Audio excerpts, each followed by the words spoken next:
Hello everyone.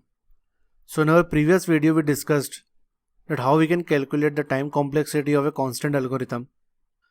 So in this video we will now discuss how we can calculate the time complexity of a linear algorithm.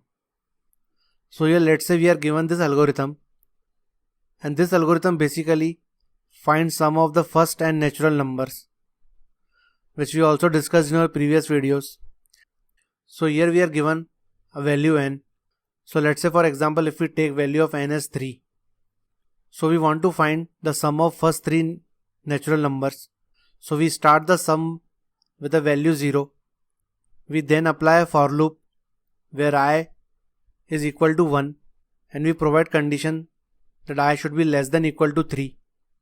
So at the first step value of I is 1, so 1 is less than equal to 3.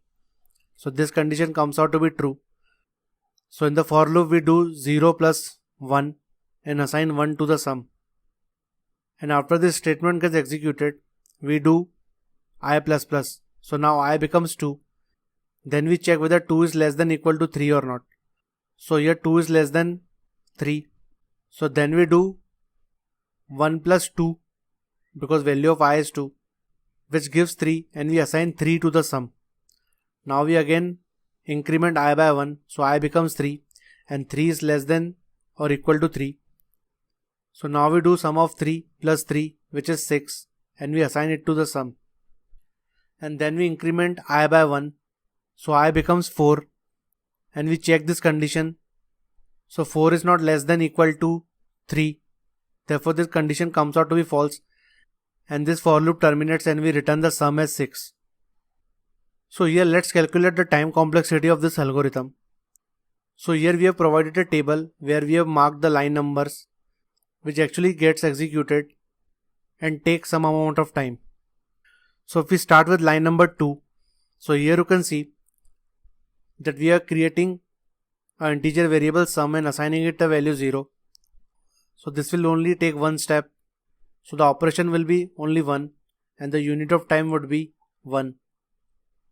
So now we'll count the operations at line number 3. So here you can see in the for loop we are creating an integer variable I with a value 1. So this would be one operation. Now here you can see that we are accessing n. So this would be one operation. We are accessing value I. This would be the second operation. And then we are comparing them. So this would be our third operation. So overall for one execution of this for loop, this takes 3 operations. So we need to calculate how many iterations this for loop will make. So that depends on this incrementation here. So let's say if value of n is 3.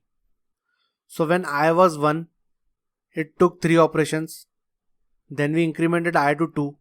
So when I became 2, it took 3 more operations. And then we incremented I by 1. So when I became 3, it took 3 more operations. And then we again incremented I, so I became 4. And here you can see that it took 3 more operations just to verify that I is less than equal to n or not. So in total this statement executed 4 times. We provided a value 3 and it executed 4 times. So therefore when we have provided value n, this will get executed n plus 1 times. And as there are 3 operations in each step, so the total operation would be 3 into n plus 1. So then we move to I plus plus. So in I plus plus what we actually do, we access value I, we increment it by 1, and then we again assign it back to I. So accessing I takes one operation, incrementing it by 1 and assigning it back to I takes 3 operations.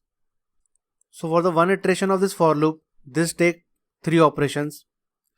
So now we simply count that how many times this I plus plus will get executed. So let's say if we take n equal to 3, the first time it executed, it made I plus plus and I became 2. Then we executed to make I 2 plus 1, which was 3. And finally we made it 3 plus 1, which is 4. So here you can see that for n equal to 3, this got executed 3 times. So if we take value of n, this will execute n times. And as this takes 3 operations per iteration, For n times it will take 3n operations. So here we are simply adding 1 to 3 into n plus 3 into 1, which is 3, and then we are doing plus 3n. So it will become something like this: 1 plus 3n plus 3 plus 3n. So the total unit of time it will take is 3n plus 3n 6n, 1 plus 3 is 4, so 6n plus 4. So now we'll see the time taken by the step 4. So here we are accessing I, which is one operation. We are accessing sum, which is 2 operations.